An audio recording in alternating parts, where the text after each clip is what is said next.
বৰ্তমান সময়ৰ মানুহবিলাকৰ চৰিত্ৰবিলাকৰ কথা ভাবিলে ভয়ে লাগে। কাৰণ গম পাইছে তিতাবৰৰ ঘটনাটোৰ কথা, ছোৱালীৰ ডেড বডি লেট্ৰিনৰ টেংকিৰ পৰা ওলাইছে। এতিয়া সেইজন কালপ্ৰিতজন অসমীয়াই হওক বা অনা অসমীয়াই হওক বা যোনেই নহওক, তেওঁতো এজন মানুহেই। তাৰ পিছতহে এইবোৰ জাতি এইবোৰ আহে। তেওঁতো হয়তো এজন মানুহেই, কিন্তু মানুহে মানুহক কেনেদৰে মাৰি পেলাই এনেকুৱা এটা জঘন্য কাণ্ডৰ সৃষ্টি কৰিব পাৰে, সেই কথাটো ভাবিয়েই ভয় লাগিছে।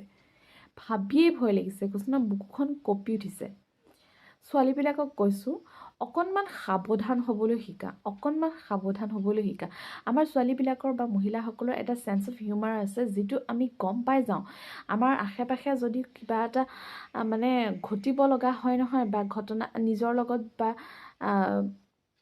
মোৰ কাষতে থকা বান্ধৱীগৰাকীৰ লগত কিবা এটা লগত যদি কিবা এটা ঘটিব লগা হয় নহয়, আমি গম পাই যাওঁ আগে, অকণমান হ'লেও কিবা এটা হিণ্ট পাই যাওঁ যে এইটো এনেকুৱা হ'বলৈ গৈছে।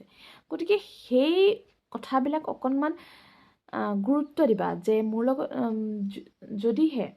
যদিহে এনেকুৱা কিছুমান ঘটনা তুমি গম পাইছা, এনেকুৱা এটা কিবা ঘটিব লগা হৈ আছে বুলি গম পাইছা, তেনেহ'লে তুমি ঘৰৰ কাৰোবাৰ লগত, ডাঙৰ মানুহৰ লগত বা মা দেউতাৰ লগত বা দাদা ভণ্টি বা লগৰ বেষ্ট ফ্ৰেণ্ড যাৰ লগতেই হওক, তুমি শ্বেয়াৰ কৰা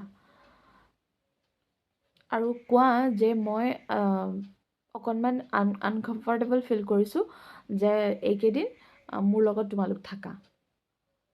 কিয় নিদিব তোমালোকৰ মা দেউতা হয়, যদি বুজা নাই কথাষাৰ তুমি ভালদৰে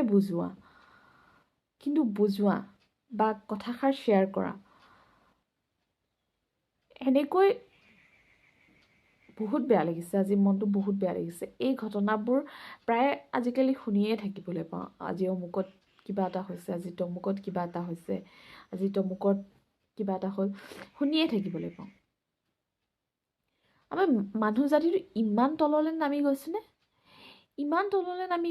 আজি মানুহ জাতিটো ইমান জঘন্য কাণ্ডবোৰ কৰিবলৈ মানুহে অকণমানো সংকোচ নকৰা হ'ল।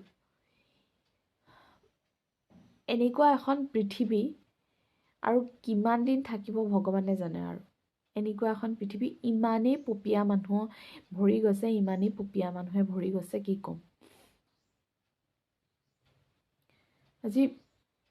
আজি তেখেতে সেই কালপ্ৰিতটোৱে সেই এজনী ছোৱালীৰ ডেড বডিহে পাইছে, সি ঠিক নাই আৰু কিমানজনী চাগে হত্যাকাৰী সেই হত্যা কৰি পেলাই সেই টেংকিটোত ভৰাই থৈছে। গতিকে ন্যায়টো দিবই লাগিব। ন্যায় নহ'লে আৰু এনেকুৱাবোৰ কালপ্ৰিতক জেলত ভৰাই ৰাখি পেলাই আপুনি ন্যায় দিয়াব নোৱাৰে, ডাইৰেক্ট ফাঁচি ল'ব। এই ফাঁচিৰ ছিষ্টেমটো যেতিয়াৰ পৰা উঠি গ'ল নহয় আইনখনৰ পৰা, এই মানুহবিলাক তেতিয়াৰ পৰাই অকণমান বেছি উদ্ভণ্ডালি কৰিবলৈ লৈছে। এই ফাঁচি ছিষ্টেমটো আকৌ কৰিব লাগে, যাতে এই মানুহবিলাকৰ অকণমান মনত ভয় থাকে, যে মই আমুকটো কাম কৰিলে মোৰ আমুকটো শাস্তি হ'ব পাৰে। এই ভয়টো মানুহৰ থাকিব লাগে। তেনেকুৱা এখন আইন সঁচাকৈ বৰ্তমান বৰ প্ৰয়োজন হৈ পৰিছে। বাকী আৰু কি ক'ম, মানে দেখিয়ে কিবা লাগিছে বা শুনিয়ে কিবা লাগিছে। এগৰাকী নাৰীয়ে বিশেষকৈ আৰু অতীজৰে পৰা নাৰীৰ লগত এইটো হৈছে আমি শুনিবলৈ পাই আহিছোঁ। এতিয়াও পৃথিৱীখন ইমান বেছি আগবাঢ়ি যোৱাৰ পিছতো যিমানে প্ৰযুক্তিবিদ্যা আগলৈ গৈছে, আমাৰ মানুহৰ এই মানসিকতাটো পিছলৈ গৈ আছে। মানুহে সিমানে নিকৃষ্ট জঘন্য কাণ্ডবিলাক কৰিবলৈ আগবাঢ়ি গৈছে। লাজ নালাগে, নিৰ্লজ্জবোৰ।